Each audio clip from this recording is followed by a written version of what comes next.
আসসালামু আলাইকুম। কয়দিন ধরে বাংলাদেশে কিছু মানুষের উদয় হয়েছে, তো এর মধ্যে কয়টা 12 ভাতারি আছে। হ্যাঁ, এই 12 ভাতারিগুলা মায়া মানুষের নিয়ে কথা বলবো না বলে তারপরে না বললেও পারি না। বলতে গেলে আবার ভাই মুখ টুক ঠিক থাকে না, তখন আপনারাই বলেন ভাই আপনারা এইগুলোতে মানায় নেওয়ান। এই 12 ভাতারিদের আমি কি নামে ডাকবো আমারে বলেন? এই যে হুমায়ুন আহমেদের নাতিটা, এই সরি বউটা, এই যে শাওন, তারপর ওদিকে ওই যে 13 গরুর মালিক সুমনের এক রাতের খাট যোদ্ধা, তারপরে আরেক মহিলারে আমি চিনি না। মহিলাটা মানে ভয়ঙ্কর একটা কাজ করেছে সে। জুলাই ঘৃণা স্তম্ভ নাম দিয়া 4-5টা লোক নিয়ে সে সেখানে জুতা পেটা করেছে। ভাই 2 বছর হয় নাই, ওর সাহস হয় কেমনে? আরে ভাই, জুলাই আন্দোলন, জুলাই বিপ্লব, এটা আমার গর্ব। আমি ইলিয়াস হুসাইন এই জুলাই আন্দোলনের একজন পার্টিসিপেটর। আমি যেইভাবেই হোক আমি এটার সমর্থক। হাসনাত একজন সমর্থক, নাহিদ একজন মানে যোদ্ধা। ওরা তো সরাসরি মাঠে যুদ্ধ করেছে। ভাই আমাদের মতো এরকম 2জন 4জন 5জন মানুষ খারাপ হয়ে যেতে পারি, করাপ্টেড হয়ে যেতে পারি, দুর্নীতি করতে পারি। জুলাই আন্দোলন একদম মানে কি বলবো, একদম পিওর পবিত্র। এইটারে ঢালাওভাবে আপনি যা মনে চায় তাই বলবেন। এটা যারা বলতে দিচ্ছেন তাদেরকেও বলি ভাই, এই জুলাইয়ের কারণে আজকে চেয়ারে বসছেন। এই জুলাইয়ের কারণে বাংলাদেশে আজকে সিনা টান করে তারপরে পুলিশের পাহারা নিয়ে রাস্তাঘাটে চলতে পারেন, পতাকা টানায় তারপরে এলাকায় যান। এটারে একটু সম্মান করেন। এরা যা মনে চায় তাই করবে, যা মনে চায় তাই করতে দিবেন না, এদেরকে করতে দেয়া যাইতো। এই যে আজকে যে মহিলাটা, এই যে সুমনের যে বান্ধবীটা, খাটযোদ্ধাটা, এই মহিলা আওয়ামী লীগ করতো। 2023 সাল পর্যন্ত তার হাসিনার জন্মদিনের ইটি করে আসছে সে। তো আওয়ামী লীগের মাল এগুলি, আওয়ামী লীগের নেতা টেতা এদের মনোরঞ্জন করত। তো এই মনোরঞ্জন করা মাগিগুলা যখন কিনা আপনার আইসা এখন নীতি কথা বলে, বাবারে বাবা, মেহের আফরোজ শাওনের নিয়া ওই যে রাকসুর আপনার জিএস আম্মার আম্মার একটা কথা বলছে, সেইটারে বলে টোকাই ও 2 লাখ টাকা কই পায়। হ্যাঁ, ও ঘোষণা দিয়েছে না 2 লাখের, কই যায় ও টোকায়। ও টিউশনি করলেও বাংলাদেশে 2 লাখ টাকা কামাচ্ছে। ওর বাপ মা কি মানে ফকিন্নি নাকি? তোর খাট কাঁপানোর টাকা, তোরটার হিসাব দে, তুই ওর হিসাব নিতে গেছিস কেন? তুই খাট কাঁপায়, তারপর তোর ইনকামের উৎসটা কি? তো খাট কাঁপায় তারপরে তুই এত মানে গর্জিয়াস লাক্সারিয়াস তুই জীবনযাপন করিস। তুই কই থেকে কামাইছিস? কয়টা কেসি করছিস তুই? শুরুই তো করিস না এখনো। কয় টাকার মালিক হয়ে গেছিস? ও যায় আম্মারের টাকার হিসাব নেয়। এখন ওদের একটা টার্গেট আছে ভাই। ওরা যে এমনিতে এমনিতে এগুলো করে তা না। এই একটারে দেখছেন না, নানারে বিয়ে করছে। কেন বিয়ে করছে? ওই যে হুমায়ুন আহমেদের নুহাস পল্লী টল্লী হাবিজাবি আছে, ভালোবাসা যে বিয়ে করছে। ভালোবাসা যদি বিয়ে করতো ঠিক আছে, তার যার যেমন পছন্দ হয়েছে ওকে করলো। আগে এখানে এসে ওর এই হুমায়ুন আহমেদকে মেরে হত্যা করে রেখে গিয়েছে, ও খুনি। এই যে এখানে বেলবি হসপিটালে তার চিকিৎসার আগের রাতে সে মদ খেয়েছে। হ্যাঁ, লোকটারে হসপিটালে পর্যন্ত নিয়ে যায়নি, মাতাল হয়ে পড়ে আছিল বন্ধু টন্ধু নিয়ে। এই হইল সে, টাকা পয়সার জন্য শুধুমাত্র এই লোকটা করছে। তো এই যে এক রুচির দুর্ভিক্ষ, এই রুচির দুর্ভিক্ষর হওয়া ওলা এই যে এইসব মহিলাদের কাছ থেকে এখন দেশপ্রেম জুলাই নিয়ে কথাবার্তা শুনতে হয়। ওরা কোথায় ছিল আজকে? এই মহিলা সহ যেই কয়টা, আনিস আলমগীর, আব্দুল নূর তুষার, জয় মামুন, মঞ্জুরুল আলম পান্না, তারপরে গোলাম ময়লা রনিরে তাও ছাড় দেওয়া যায়, ও তো তাও হাসিনার বিরুদ্ধে বলতো 2-4টা। তা এরকম আরও অনেকগুলো আছে যারা এখন নতুন করে, এই যে ফজা পাগলা, এরকম নতুন করে কিছু লোক গজিয়েছে, যারা কিনা এখন মানে সব জায়গাতে তারা ন্যায় বিচার চায়। মনে হয় যেন বাংলাদেশ এখন মক্কা শরীফ হয়ে গেছে, এখানে কোনো পাপ টাপ কোনো কিছু হবে না, সব কিছু একসাথে ভালো চায়।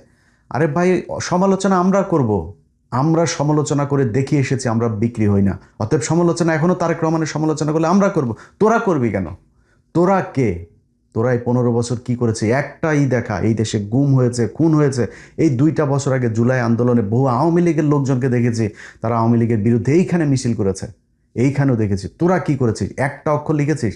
তোদের ফেসবুকে তখনও পর্যন্ত এই শেখ হাসিনাকে আরও হত্যা করার জন্য উদ্বুদ্ধ করা পোস্ট আমরা দেখেছি। 2025 সালের মাঝামাঝিতে আমার ঠিক মনে নাই, ওই কথাগুলো এখন আমার খুব মনে হয়। কেউ একজন আমাকে ফোন করে জানাইছিল যে একটা পত্রিকার সম্পাদক এই আনিস আলমগীর, আব্দুল নূর তুষার, তারপরে মঞ্জুরুল আলম পান্না, এরপরে আরও আরও অনেক কজনের নাম বলেছিল, তাদেরকে এই মাসুদ কামাল, এদেরকে একটা পত্রিকার সম্পাদক কোনো একটা রেস্টুরেন্টে তাদের নিয়ে তারা এই গেট টুগেদার করেছে। সেইখানে তাদেরকে টাকা বান্ডেল দেওয়া হয়েছে, যেই টাকা এসছে হলো আওয়ামী লীগের কাছ থেকেও। উদ্দেশ্য কি?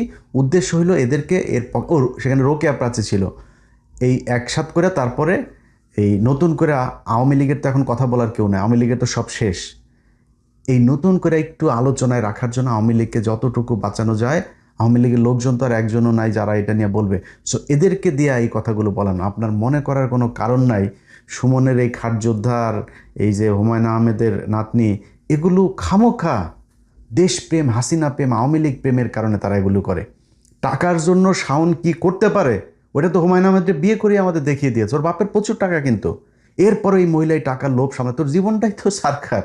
তোরা একবার জয় মামুন খায়, একবার ওই খায়, একবার সে খায়, খাইতে খাইতে তোরে অবস্থা শেষ করেছে। এখন তো আর কেউ খায়ও না, এখন সুগার মাম্মি হইতে হবে, তোরা টাকা দিয়া পোলা পান্ডে ওইখানে উৎপাত করাইতে হবে, এছাড়া তোরা তো কেউ খাবে না। তোর ঝুলে গেছে সব কিছু, তো তোরে খাবে ডাকেরা। এই কথা দেখছেন, এখন এদের নিয়ে ভাই কথা বলতে গেলে কিন্তু বাজে কথা চলে আসে। আপনারা বলবেন তখন আবার যে আমি খারাপ। এরা আপনি বলবেন কি বলেন? এদের নিয়ে কথা বলতে গেলে আপনি এর চেয়ে সুন্দর করে আর কি বলবেন? মাগির যে ক্যারকেরানি উঠছে কয়টা দিন ধরে, ওই সারাটা দিন জুলাইন তোরে এই এত নীতিবান, এত নীতি কথা, এত কিছু কই গেছিল? ছোট্ট একটা বাচ্চারে হেলিকপ্টার থেকে গুলি করে মেরে ফেলেছে। কোথায় ছিলি তুই সেদিন? জুলাই নিয়ে একটা কথা বলতে পারিস নাই? কেউ বলে নাই। তারা আজকে নীতি কথা বলে, তারা এইটা চায়, ওইটা চায়, এরকম চায়, ওরকম চায়। তুই ক্যারের বেটা। বিএনপি সরকার, আমি সে 7 বছর আগে বলে এসেছি, বিএনপি আওয়ামী লীগের মতো এরকম ক্ষমতায় আসলে আবারও লুটপাট করবে। এখনও করে, তাই করে। কিন্তু এই গেল 2 বছরে বিএনপির 6 মাসের কথাও যদি ধরি, একটা মানুষ গুম হয়েছে, একটা মানুষ ক্রস ফায়ারে মারা গিয়েছে, একটা মানুষ খুন হয়েছে। কোথায়?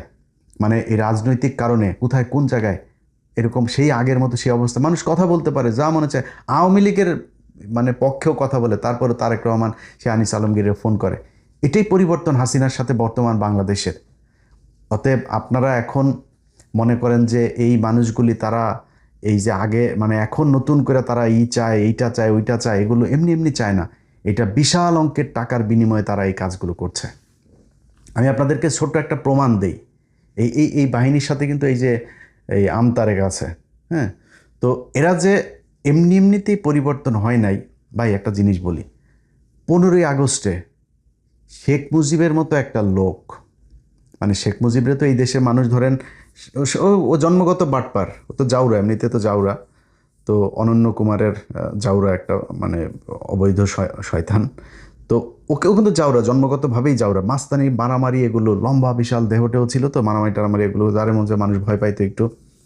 এই আওয়ামী লীগটাও সে দখল করছে এই যে মাওলানা ভাসানীর কাছ থেকে জোর করে। তো এই জাউরাটা যেদিন মারা যায়, আন্ডা বাচ্চা বুচ্চা সব বিচিতে টিপা মনে করেন ডালিম ভাইরা মারলো। এই যে মারলো, মরার পরে আওয়ামী লীগের লোকগুলি মিষ্টি কিনা নেতৃত্ব দিয়েছে, মিষ্টি কিনা জনগণের নিয়ে রাস্তায় নামছে। আওয়ামী লীগের লোক, তাদের এই যে মতিয়া চৌধুরী, তারপরে এই যে হাসানুল হক, ইনু মিনু যা আছে, এরাও ছিল না ট্যাঙ্কের উপরে দাঁড়ায় না, তারা মানুষকে রাস্তায় নিয়ে এসেছে, মিষ্টি বিতরণ করে খেয়েছে, তারা সেদিন মন্ত্রিসভার শপথ করেছে। এই সেই আওয়ামী লীগ। আরে ভাই, হাসিনারে তো মারেও নাই, হাসিনা পলায়া চলে গেছে, বাদ যেতে তারে বাধ্য করছে, সেটা লাথি দিয়ে বার করে দিয়েছে। আপনাদের এত প্রীতি হয়ে গেল, আপনারা এত মানুষ লেগে গেলেন, প্রায় 10-15 জন এই যে একসাথে লেগে গেলেন। আপনাদের চেয়ে বহু মুজিব প্রেমিক লোক ছিল, একটা মানুষ নামলো না, আর আপনারা আজকে এত ভয়াবহ পরিস্থিতির ভেতরে নেমে গেলেন। এত সোজা হুদাই মোটেই না। তারা টাকা পয়সা নিয়ে তারপরে এগুলো করছে। এটা প্রমাণটা আপনারা এই আমতারেককে দিয়ে দেখায়। আমতারেকের এই যে 32 নম্বর, এই যে শেখ মুজিব, বিশাল প্রেমের বক্তব্য তার।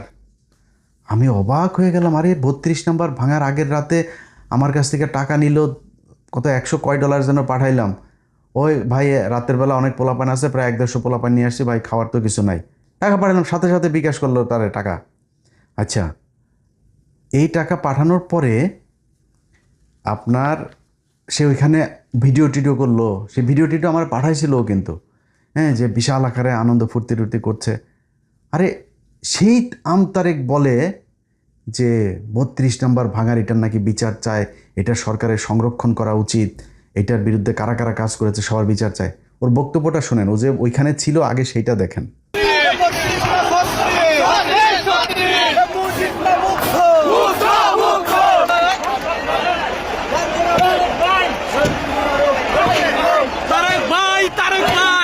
চলছে শয়তানের আতুর ঘর ধানমন্ডি 32-এর কবর খনন। আজকে শয়তানকে সবাই ঢিল মারতে আসছে। এই ধানমন্ডি 32 বইলা মুজিব বইলা গত 16 বছর আমাদের উপরে নিপীড়ন করেছে। আচ্ছা, এইবার চলেন ওর যে পরে ও কি বলে দেখেন। এই 32 নম্বর ভাঙা নিয়ে ওর আবার বক্তব্য কেমনে পাল্টাই গেছে শুনেন একটু। ধানমন্ডি 32 ভাঙার যে কার্যক্রম, এটা যে ভুল, এই স্টেটমেন্টটা জুলাই আন্দোলনে অংশ নেওয়া আমার মুখ থেকে প্রথম আসে। খুব ভালো হবে যে ধানমন্ডি 32 রিস্টোরেশনের কাজ এখনই শুরু করা, এটা নতুন করে আবার পুনর্গঠন করা দরকার, আগের অবয়বে ফিরে এসে দরকার। আমি চলে গেছি কোথায়? ধানমন্ডি 32 চলে গেছি, আন্দোলনকারীদের সঙ্গে চলে গেছে, যে সেখানে আমিও দুটো বাড়ি দিয়েছি। এই যে আমি দিয়েছি, আমি মনে করি আমি এটা সঠিক কাজ করি না। এটা মুক্তিযুদ্ধের একটা স্মৃতি স্মারক ছিল, এবং এই জায়গা থেকে আমার খারাপ লেগেছে। আমি বলেছি এটা ভালো হয়নি, খারাপ হয়েছে, খুব পাপের কাজ করেছি। এই একইভাবে শেখ মুজিবের বিরুদ্ধে তার বিশাল জ্বালাময়ী ভাষণ আছে, ওইটা শোনেন আগে। বাংলাদেশের মাটি থেকে শেখ মুজিবের শিকড় উত্তোলন করতে হবে, শেখ হাসিনার শিকড় উপড়ে ফেলতে হবে, উপড়ে ফেলতে হবে। কারণ এরা এই পরিবার মানেই ফ্যাসিজম, এই পরিবার মানেই স্বৈরতন্ত্র, একবার রক্তে রক্তে মিশে আছে এদের স্বৈরতন্ত্র। এই শেখ পরিবারের কারো বাংলাদেশে রাজনীতি করার অধিকার নাই। আসিফ নজরুল স্যারকে বলবো, হয় শেখ মুজিবের ছবি সরান, আর না হয় শেখ মুজিবের মূর্তি ভাঙ্গার জন্য ছাত্র জনতাকে ফাঁসি দেন, যে কোনো একটা করেন, একটা করেন। ওইটাও বৈধ, মূর্তি ভাঙাও বৈধ, দুটো তো একসঙ্গে বৈধ হতে পারে না। আমি আজকে থেকে, এখন থেকে সকল দপ্তর থেকে শেখ মুজিবের সব ছবি ছড়ায় ফেলার জন্য অনুরোধ করছি, দাবি জানাচ্ছি। এবং এমন হতে পারে আমরা গিয়ে গিয়ে সব সরাবো, আমরা গিয়ে সরানোর আগে ক্যামেরা লাইভ করে করে আপনাদের ছবিগুলো সরাবো। সরানোর আগে আপনারা প্রস্তুতি নেন। 7 মার্চের আমাদের যে ঘটনা, সেই ঘটনার অবশ্যই মর্যাদা আছে, কিন্তু এই সকল ঘটনা, এই সকল ইতিহাস নষ্ট করার জন্য আমরা দায়ী না, শেখ মুজিব নিজে দায়ী। 32,000 মানুষকে হত্যা এবং গণতন্ত্র হত্যার মধ্য দিয়ে তার সব অর্জন বিসর্জন সে নিজে দিয়েছে। I am not the responsible, people not the responsible one. এর জন্য তারা রেসপন্সিবল না, শেখ মুজিব এবং শেখ পরিবারের। আমার একটা কথা, যে শেখ মুজিব রাষ্ট্রের প্রধান, শেখ কামাল কে বলেন? শেখ কামাল কেন সিরাজ শিকদারকে গুলি করলো? উত্তর দিতে পারবে? শেখ মুজিব রাষ্ট্রের প্রধান, শেখ কামাল কেন ব্যাংক ডাকাতি করছিল? শেখ কামালের ব্যাংক ডাকাতি, শেখ কামাল এক নামে পরিচিত ছিল, ব্যাংক ঠেকো ওই সময়। তাহলে এই পরিবারের লিগেসি বাংলাদেশ আবার বহন করবে? আরে হাসিনা আবার যদি ক্ষমতায় আসে, তাহলে আবার একই রকম ভাবে কথা বলবে। সে তো বলতেছে সবাইকে দেখে নেবে, তাহলে আমরা কি সে দেখে নেওয়ার সুযোগ দেব? বাংলাদেশের মাটি থেকে শেখ মুজিবের শিকড় উত্তোলন করতে হবে, শেখ হাসিনার শিকড় উপড়ে ফেলতে হবে, উপড়ে ফেলতে হবে। কারণ এরা এই পরিবার মানেই ফ্যাসিজম, এই পরিবার মানেই স্বৈরতন্ত্র, একবার রক্তে রক্তে মিশে আছে এদের স্বৈরতন্ত্র। এই শেখ পরিবারের কারো বাংলাদেশে রাজনীতি করার অধিকার নাই। যখন তারা 32,000 নাগরিককে বাংলাদেশে হত্যা করেছে, যখন তারা গণতন্ত্র হত্যার সঙ্গে অভিযুক্ত হয়েছে, যখন 24 আন্দোলনের সময় হাজার হাজার মানুষ মরেছে, তখন তাকে শেখ পরিবারের মানুষ এই দেশের রাজনীতি করার অধিকার হারিয়ে ফেলেছে। এই শেখ মুজিবের পক্ষেই আবার এই আমতারেক বিশাল আকারে ভাষণ দেয়, সেটাও শোনেন। মুজিবুর রহমান যে পরিমাণ জেল জুলুমের শিকার হয়েছেন বাংলাদেশের জন্য, এই দেশের মানুষের জন্য, সেই জায়গায় এইভাবে এই শব্দটা উচ্চারণ করা যায় না, যেটা আমার সহ আলোচক ভাই আলোচনা করেছেন, যে পালিয়ে গিয়েছেন, এভাবে আলোচনা করা যায় না। এই বাংলাদেশে মানুষ আবারও শেখ মুজিবুর রহমান ওনাকে বঙ্গবন্ধু বলেই রাখবে, আবারও এই দেশের মানুষ জয় বাংলা বলবে। বুঝতে পারছেন তো? এবার মানে আসল ঘটনা হইল গিয়া মানি বিকাশ এসছে, তারপরে সবাই ঠান্ডা হয়ে গিয়েছে। তো ওই যে বললাম না, ওই যে আমার গত বছর একটা লোক বলছিল যে ওরা এই টাকা পয়সা ভাগাভাগি করেছে একজন সম্পাদকের মধ্যস্থতায়। এরা এই যে সময় ইসলাম, এই যে জয় মামুন টামুন যেগুলি আছে, এগুলি সব টাকা পায়, মাল পায় ওইখান থেকে। সময় ইসলাম কয়দিন আগেও ইন্ডিয়াতে গিয়েছে, ইন্ডিয়াতে গিয়ে তারপরে সেখানে তাদের সাথে বৈঠক টৈঠক করে এসছে। সো এই জিনিসগুলোরে থামাইতে হবে। দেখেন, বিএনপির কাছে কোনো কিছু চাওয়ার নাই। বিএনপি এই যে আজকে দেখেন স্বরাষ্ট্রমন্ত্রী বলেছেন গতকালকে যে আওয়ামী লীগের রাজনীতি বাংলাদেশে আর হবে না। ভাই, এটাই তো চাই আপনাদের কাছে। এই যে নির্বাচনের আগে আপনাদের বিরুদ্ধে কথা বলেছি, কয়দিন আগে আপনাদের বিরুদ্ধে কথা বলছি, গেল 1.5 বছর ইউনূসের পুরা সরকারটার সময় বিএনপির গুণগান করে এসেছি, বিএনপির চাঁদাবাজি করে ধরা পড়ার পরে সেগুলো কাউন্টার দিয়েছি, যে ইজারা নিয়ে তারপরে এই যে চাঁদাবাজি বলেছে, যে তো বললো যে একটা হাট আওয়ামী লীগ চলে গিয়েছে, তো এখন ইজারা কারা নিবে? এখন তো বিএনপি নিবে ইজারা, সেটা তো তাদের তো এখন আইন মানে ইয়েভাবে নিয়মতান্ত্রিকভাবে করার মতো সময় তো নাই, হাট তো আর বসে থাকবে না, তারা গিয়েছে, এখন সেটারে বানানো হচ্ছে চাঁদাবাজি, এইভাবেও কাউন্টার দিয়েছে। ওই যে মিটফোর্ডের এখানে একটা ছেলের মাথায় পাথর দিয়ে মারলো, সেটারও ভাই কাউন্টার দিয়েছে। মানে বিএনপিরে বাঁচায় রাখার জন্য, নির্বাচনে ভালো করার জন্য যা করার তারা করেছে। ওমা তারা দিয়ে হুট করে এসে আওয়ামী লীগের পক্ষে কথা বলে, এখন এরপরে বিএনপির বিরুদ্ধে কথা বলবে। ভাই আমি তো মাথা বিক্রি করিনি আপনার কাছে, সো আমি তো মানে ফ্লেক্সিবল, আমি উল্টাপাল্টা করবেন আমি আপনার পক্ষে থাকবো, কোনো প্রশ্নই আসে না। ইভেন এখনও বলি, এখনও আবার আপনাদের পক্ষে বলি না, এখনও বলে রাখি, আওয়ামী লীগের পক্ষে যেদিন আবার যাবেন ঠিক হাসিনার মতো ওই একই কায়দায় কিন্তু পেছনে লাগা শুরু করব। আপনারা যদি মনে করেন যে হ্যাঁ আমাদের কথায় সমস্যা নাই, আপনারা যা মনে চায়, ভাই আমরা যদি কারোর পিছে লাগি না, তার কিন্তু রাজনৈতিক ভবিষ্যৎ অন্ধকার হয়ে যায়।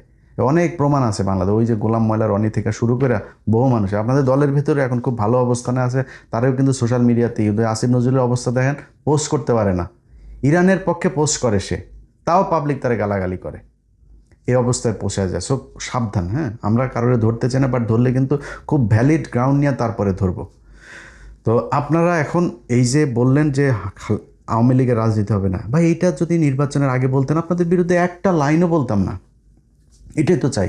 এই যে তারেক রহমান চীন সফর করলো আগে, তারপরে সে বলল যে তিস্তা প্রকল্প যে কোনো মূল্যে হবেই, ভাই আর কি লাগে আপনাদের কাছে? আমি তো তদবির নিয়ে যাই নাই আপনাদের কাছে, আমি টেন্ডারবাজিও করতে চাই নাই, চাঁদাও নিতে, আপনার মন্ত্রী হইতে চাই না, উপদেষ্টা হইতে, কিছুই হইতে চাই নাই, খালি এইটা চাই।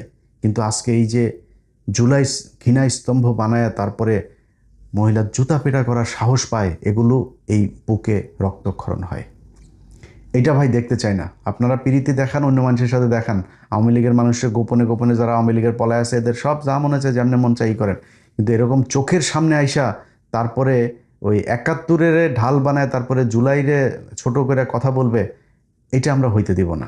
এইটা যদি নাকি চলতে থাকে তাহলে কিন্তু পরিস্থিতি ভয়াবহ হবে। কারণ হইলো আপনি যদি আইনগতভাবে তাদের ব্যবস্থা না হয়, তখন মানুষ আইন হাতে তুলে নেয়, এটাই তো স্বাভাবিক, খুব ন্যাচারাল একটা প্রসিডিউর। আপনাকে জিডি করেছে, তদন্ত করবেন, তারা যদি সেখানে লিঙ্ক টিঙ্ক সহ সব কিছু দিয়ে দেওয়া হয়েছে, সো আপনি যদি নাকি এই জিডি অনুযায়ী তাদের বিরুদ্ধে ব্যবস্থা নেন, সেটা তদন্ত করে যদি সত্যতা পান, সেটা মামলা হবে, মামলা হলে তারা গ্রেপ্তার হবে, গ্রেপ্তার হওয়ার পরে তারপরে যে শাস্তি সেই শাস্তি তারা পাবে। সো আপনি এটা না করলে তখন মানুষ আইন হাতে তুলে নিবে আস্তে আস্তে। এটাই তো মানে হয় সারা পৃথিবীতে, এইটাই হয়েছে, যখন আইনের বিচার ফেইলুর হয় তখন মানুষ আইন হাতে তুলে নেয়। সেই পরিস্থিতিতে আমরা কাউকে যেতে বলি না, সেটাকে আমরা সাপোর্টও করি না, প্রভোগ করি না, পুশ করি না, কিছুই করি না, বাট আপনাদেরকে এই কাজগুলো করতে হবে। এদের আস্ফালন দেখতে খুব খারাপ লাগে। এরা যায় এখন টকশো মকশোতে যায়, তারা জুলাই টুলাই নিয়ে যা মনে চায়, মানে জুলাই অ্যাজ ইফ যে কিছুই ঘটে নাই সেখানে। হ্যাঁ, জুলাইয়ের কয়েকটা পোলাপানের আপনার দুর্নীতি মুর্নীতির সামনে নিয়ে এসে তারপর আরে বেটা এই জুলাইতে যে মানুষ, এমন মানুষ মারা গিয়েছে, এমন মানুষ চোখ হারিয়েছে, পা হারিয়েছে, হাত হারিয়েছে, তারা আসেও নাই তাদের কোনো সুবিধা নিতে। এমনও পরিবার আছে জানি যে তার পরিবারের ওরা সরকারের কাছ থেকে চিকিৎসার সুবিধাটাও পর্যন্ত নেয় নাই।